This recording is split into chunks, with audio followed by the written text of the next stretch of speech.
사익동 오리지널 라이브 롯데야 우피입니다. 네, 오늘 5월 21일 SSG전 인사드리고요. 3대6으로 지면서 연패에 빠졌고 3위로 또 내려앉았습니다. 사실 뭐 어제 지면서 뭐 이미 3위였지만 이제 두 게임으로 더 선두그룹과 멀어지게 되었고, 지금 시각은 5월 22일 새벽 4시 11분입니다. 시각이 너무 늦어가지고 제가 오늘은 영상은 같이 못하고 오디오로만 좀 인사를 드리도록 하겠습니다. 사실은 뭐 제가 일을 한다고 다른 일 해야 돼가지고 오늘 방송을 좀 안 할까 했는데, 아무래도 좀 아쉬운 부분이 너무 커가지고 그 얘기는 조금 해야 될 것 같아서 준비를 되게 많이 하지는 못했고요. 좀 기억나는 거 위주로 얘기를 좀 하도록 할 텐데, 자, 일단 승부처를 꼽자면 승부처라기보다는 그냥 아쉬운 순간이 있는 것 같아요. 그러니까 이 시점 때문에 졌다라고 얘기하는 건 조금 애매한 경기였던 것 같아요. 그러니까 전반적으로는 3대6으로 졌고 5안타 8분넷을 얻었는데, 사실은 운이 전반적으로 일단 없었던 게 제일 컸던 것 같아요. 그러니까 정타가 굉장히 많이 나왔거든요. 근데 제가 본 것만 해도 한 5-6개 정도가 잘 맞은 타구가 다 정면으로 갔고, 그것이 득점권 상황에서도 상황이 그렇게 나오면서 사실 조금 운이 따르지 않은 게 일단 크지 않았나 싶어요. 그래서 사실 되는 경기 같으면은 그 잘 맞은 타구들이 좀 빠져주고 아니면 뼈아로 들어오고 해줘야 되는데, 그런 것이 사실 전혀 없었기 때문에 경기를 좀 지지 않았나라는 생각이 드는데요. 근데 그런 것들을 떠나가지고 오늘 경기를 보고 조금 무서워진 거는, 그 특히 8회 상황, 9회 초에 이제 투수 기용에 대해서 아마 생각 많이 하실 텐데, 작년의 롯데, 그러니까 우리가 아는 롯데의 모습으로 돌아와 버린 것을 오늘 경기에 좀 느꼈기 때문에 굉장히 오늘 경기를 내준 게 문제가 아니고 좀 겁이 나는 경기였어요. 경기를 보면서 느낀 게, 일단은 배영수 투수 코치가 몸살 증세로 오늘 엔트리에서 빠지고, 강영식 불펜 코치가 이제 메인 코치로 올라오고, 그렇게 이제 투수진 운영을 하게 됐는데, 뭐 9회 초 상황을 역시나 얘기를 안 할 수가 없겠죠. 그 사실 진짜 이건 좀 이해가 안 돼서 좀 사유로 알고 싶어요. 어떤 상황이 있는지 모르겠는데, 9회 초에 이제 5대3으로, 아니지, 4대2로 2대4, 2대4로 2점 차 상황이었고, 이제 앞에 잘 막아놓고 있었거든요. 사실 반주 선수가 5이닝 사실점으로 좋지 않았고, 근데 그 뒤에 김진우, 김도규, 김상수, 구승민, 피승조 다 쓰면서 일단은 상대의 추격을 계속 막고 있었단 말이에요. 그리고 그동안 사실 쫓아갈 수 있는 찬스가 조금씩 이제 나와가지고 6회 2점을 만회하고 뭐 따라가는 양상이었습니다. 그러니까 경기 자체가 1회 한 점, 3회 석점주, 사실 4, 5, 6, 7, 8회까지 도망을 못 가게 막아놓고 있었기 때문에 충분히 따라갈 수 있는 상황이 나오고 있었고, 9회 말에도 어떻게 될지 모르는 그런 상황이었단 말이에요, 흐름 자체가. 근데 이태원 선수가 올라와요, 2점차 상황에서. 그래, 뭐 이태원 선수가 올라올 수는 있습니다. 올라올 수는 있는데, 올라와가지고 이제 좌타자인 최지훈 선수, 그 다음에 박성환 선수를 뭐 이렇게 상대를 했다라고 생각을 할 수가 있는데, 최지훈 선수 보이네, 박성환 선수 땅볼, 뭐 이렇게 내준 건 좋습니다. 뭐 일단은 한 명 보내주고 한 명 잡았으니까 일단 됐는데, 그리고 최정 에레디아 선수가 나오는데 뭐 상식적으로 당연히 이태원 선수가 내려가야 되는 상황이잖아요. 근데 이게 참, 누구도 납득할 수 없게도 최정 에레디아 선수 상대로 이태원 선수를 냅둬요. 그래서 최정 선수 보이네, 에레디아 선수한테 2루타 맞으면서 사실상 뭐 이때 2점 주면서 경기를 뭐 내주게 됐는데, 아무리 생각해도 이해가 안 되죠. 그러니까 이태현 선수가 최정 선수, 에레디아 선수하고 승부를 할 이유가 단 한 개도 없거든요. 불펜에는 일단 신정락 선수가 몸을 풀고 있었고, 김원중 선수가 러닝을 하다가 다시 앉았다고 해요. 그래서 김원중 선수가 뭐 모르겠어요, 뭐 설령 어떤 불펜 투구를 하다가 좀 뭔가 무리를 느꼈다거나 그래가지고 김원중 선수가 못 나올 수 있는 상황인지 모르겠는데, 그렇다 쳐도 뭐 예를 들어 만약에 이제 김원중 선수가 못 나오는 상황이 갑자기 생겼다고 쳐도 신장락 선수가 심지어 이제 그 뒤에 또 나와가지고 이닝을 막아냈거든요. 그러니까 아무리 생각해도, 누가 생각해도 이태원 선수가 최정 선수 타석에서는 바뀌고 신장락 선수나 김원중 선수로 바뀌었어야 되는 게 당연히 상식이죠. 근데 안 나왔다는 거. 그리고 뭐 하다못해서 이 점수 내주고 나서 뭐 이태원 선수가 다 막았으면 모르겠는데, 그 뒤에 또 결국은 최지환 선수까지 승부를 하고, 상대를 하고 그 다음에 신장락 선수를 이제 오태곤 선수 막으면서 끝이 내리 뭐가 뭔지 모르겠어요. 그러니까 이태원 선수가 뭐 갈 거면 차라리 오태곤 선수가 끝까지 갔거나 뭐 그런 것도 아니고 뭐 이도 저도 아니에요. 그러니까 뭐 김원정 선수를 안 낸 거야 뭐 그렇다고 칠게요. 뭐 그렇다 칩시다. 뭐 연장도 있으니까 그러면 상식적으로 최정 에리디아 선수 때는 신장락 선수가 나왔어야죠. 근데 왜 안 바꿨나? 그러니까 최정 선수까지야 뭐 그렇다 칩시다. 근데 에레디아 선수 상대로는 왜 도대체 신재락 선수가 안 나왔나? 그러니까 이해가 도무지 안 돼요. 그러니까 올 시즌에 이 한 템포 빠른 투수 교체가 굉장히 주요하고 있는데 이것이 역시나 배영수 코치의 100% 공이었다는 게 여실히 드러나는 순간이었고 그래서 이런 좀 정말 어처구니였고 아무리 이해를 하려고 해도 이해할 수 없는 이런 그 용병술이 참 작년까지의 모습으로 돌아오지 않았나라는 굉장한 염려를 하게 됐고 야 어지간하면은 어떤 상황이겠지라고 생각을 하고 싶은데 이건 아무리 생각해도 납득이 되는 경우의 수가 안 나와요. 그래서 좀 속 시원하게 얘기를 들을 수 있으면 좋겠는데 왜 그랬는지 도대체 네, 이해가 안 됩니다. 왜 그런지 이해하고 싶고 그 다음에 사실 만원간 중에 이틀 연속 들이찼는데 9회 2점 차로 지고 있는데 이태원 선수가 나온다? 사실 게임 던지는 걸로밖에 안 보이는 상황이거든요. 그러니까 그 토요일 경기 같은 경우에는 제가 잘 졌다고 했던 게 어떤 에너지 소모를 안 하고 굉장히 그 뭐랄까 편하게 졌거든요.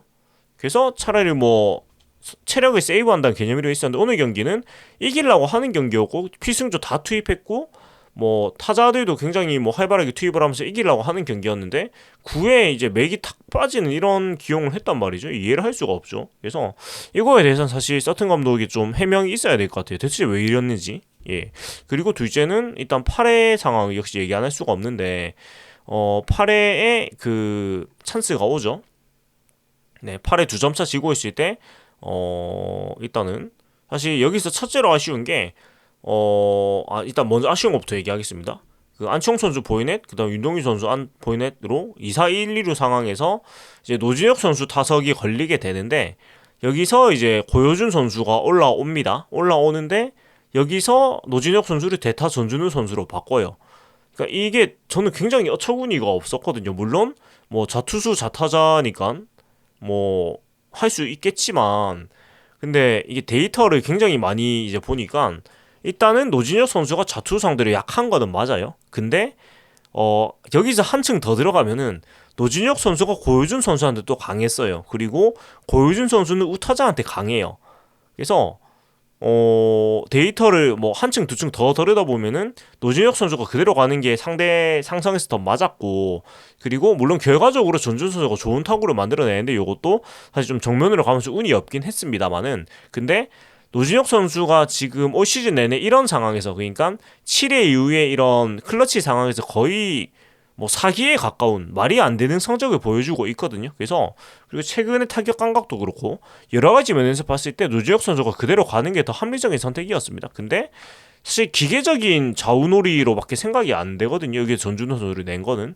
그래서 이것도 좀 이해가 많이 안 됐어요. 그러니까 노진혁 선수가 그대로 나오고 점수를 못 냈으면 조금 아쉽지 않았을 것 같은데 여기서 굳이 최근 타격감이 좋지 않은 전준 선수를 꺼내가지고 더구나 우타자 상대로 극강인 전준 선수를 이제 고효준 선수를 상대로 내가지고 이런 결과를 만들었다는 건 좀 납득이 안 되죠. 그러니까 안 건드려도 되는 상황에 건드려가지고 이 아쉬운 결과를 만들었다는 생각을 지울 수가 없는 거고 9회도 마찬가지예요. 사실 순리대로 가가지고 김원중 선수가 그냥 나와가지고 막았고 2회 뭐 이제 9회 초 맞고 9회 말에 그냥 졌어도 사실 납득이 되는 경기 운영인데 이거는 사실 납득이 안 되는 운영이란 말이지. 그냥 요행 야구죠. 9회 초에 이태원 선수를 내가지고 9회를 무실점으로 막고 9회 말에 기대한다는 사실 요행을 바란 야구이기 때문에 이건 아니다. 특히 만원 관중이 모인 상황에서 이래서는 안 된다는 생각이 들어서 이 두 부분은 정말 좀 이래서는 안 됩니다. 이거는 진짜 이래서는 안 되고 이런 야구를 하면 안 된다라는 그런 생각이 들었습니다. 그리고 오늘 한동희 선수가 4번 타자로 나와가지고 네. 뭐 큰 타구를 한 개 만들어냈어요. 그러니까 결국은 오늘 같은 이런 큰 타구를 만들어낼 수 있는 선수가 우리 팀에서 몇 명 없기 때문에 한동희 선수가 계속해서 기회를 받을 수밖에 없는 그런 상황인데 오늘 3루수로 김민우 선수가 나왔습니다. 김민우 선수도 1회 시작하자마자 실책을 범하면서 네 좋지 않은 그런 모습을 보여줬단 말이죠. 그래서 이랬기 때문에 사실 한동희 선수를 밀어내지를 못하는 거예요. 김민 선수가 3루수로 기회를 물론 많이 못 받지만 받을 때 사실은 이런 수비에서 아쉬운 모습이 저는 좀 제 기억엔 계속 나왔거든요. 그렇다 보니까 결국 한동희 선수 못 밀어내고 이런 상황이고, 오늘 한동희 선수가 이제 큰 타구로 6회 만들어내는데 진짜 아쉽게도 이게 3루 홈런이 됐어야 되는데 이게 못 넘어가면서 정말 선담장 상단에 걸리면서 못 넘어가기 굉장히 아쉬웠어요. 이게 넘어갔으면 오늘 경기를 잡았을 거라고 보거든요. 왜냐면 4대3으로 홈런으로 바로 따라갔을 거고 흐름을 완전히 잡을 수가 있었을 건데, 이게 참 야속하게도 담장에 걸리면서 못 넘어간 게 많이 아쉬웠고, 그 다음에 윤동희 선수 뒤에 안타 때 사실 이제 한동희 선수가 또 못 들어온 게 좀 아쉽긴 해요. 근데 이거는 어쩔 수가 없는 거예요. 네. 뭐 최지훈 선수, 중견수가 공을 더듬을 거라고 아무도 상상을 못 하니까 여기서 들어왔으면 그냥 죽습니다. 그러니까 공을 안 더듬고 그냥 들어왔으면 한동희 선수가 발이 느리기 때문에 죽기 때문에 어쩔 수가 없었고, 그리고 뭐 여러 가지 상황 속에서 사실은 좀 운이 없는 상황들이 많이 나왔고, 근데 조금 경기력이 떨어졌다고 느낀 거는, 사실 그럼에도 불구하고 점수를 내는 게 지금까지의 롯데의 올 시즌 모습이었는데, 오늘은 전형적인 원래 롯데의 모습에 가까운 경기를 해버렸다는 거. 그래서 조금 우려가 되는 모습을 보였다는 게 조금 겁이 납니다. 네. 근데 그게 기우기를 바라고, 그렇습니다. 그리고 9회 말에도 사실 상대 마무리 투수의 보이넷 3개로 무사 말로 찬스를 잡았는데, 거기서도 한 점밖에 못 냈다는 게 좀 아쉽습니다. 그러니까 좋았던 기세의 롯데의 모습이면은 사실 9회에 좀 큰 사고를 칠 수도 있었던 그런 흐름이었는데, 한 점만 내고 그 뒤에 안건수, 안치홍 선수가 물러나면서 사실은 좀 기회를 잊지 못했다는 게 있었고, 뭐 한동희 선수까지 갔으면 또 장타를 또 기대해 볼 수 있지 않았을까 이런 생각도 좀 들긴 하는데, 아무튼 여러모로 좀 아쉬움이 남는 경기였다고 생각이 들고, 좀 찜찜한 기분이 남는 그런 경기였던 것 같아요. 여러모로 아무튼 이런 찜찜함이 현실화가 안 되기를 바라고 그런 생각이 드는데, 일단 주중에 사직에서 그대로 이제 NC하고 맞대결을 하게 되는데, 사실은 지금 22승 14패고 4위 NC하고 지금 3.5게임 차밖에 안 나거든요. 그러니까 이 주중 시리즈 결과에 따라 가지고 상위권에서 바로 중위권으로 미끄러질 수도 있는 위기이기 때문에 중위권은 지금 다닥다닥 붙어 있거든요. NC, 두산, 기아가. 예, 그래서 정신을 조금 단단히 해야 되지 않나라는 그런 생각이 들고요. 그렇습니다. 그리고 외국인 선수 스트렐리 반지 선수가 이 둘 다 좋지 않은 모습도 연달아 보여주면서 소위 쓱 검증, SSG 검증을 해본 결과 안 되네라는 이런 모습이 나왔는데, 그럼에도 불구하고 일단 5월까지는 계속 던질 거예요. 그리고 뭐 교체보다는 계속 가는 방향으로 일단 생각을 할 텐데, 참 쉽지가 않은 것 같아요. 이게 참 더 좋은 선택이 있을까? 아니면 이 선수들이 지금 이런 좀 불안한 모습을 유지를 해야 되나? 이런 생각이 드는데, 아무튼 여러 가지 좀 걱정이 많이 드는 주말이었고, 사실 이번 주 3승 3패 선방을 했거든요. 나쁘지 않은 결과라고 저는 생각을 하는데, 근데 그 과정에서 특히 마지막 9회에 좀 납득이 안 되는 경기 운영이 나오면서, 사실 3승 3패라는 나쁘지 않은 성적 표현에 불구하고 굉장히 나쁜 성적을 얻은 것 같은 그런 기분을 가지고 한 주를 마무리하게 됐다는 게 굉장히 좋지 않았던 것 같아요. 그래서 오늘은 이 정도로 얘기를 하고 마무리를 하겠습니다. 아무쪼록 월요일 쉬면서 이런 부분들에 대해서 조금 복귀를 하고 팀 내에서 조금 이런 실수를 반복하지 않았으면 좋겠다는 생각하면서 마무리해 보겠습니다. 지금까지 사역동 오리지나 알고 롯데 오피였고요. 재밌게 들으셨다면 구독과 좋아요 부탁드리겠습니다. 더 파워 오브 원 롯데 자이언츠.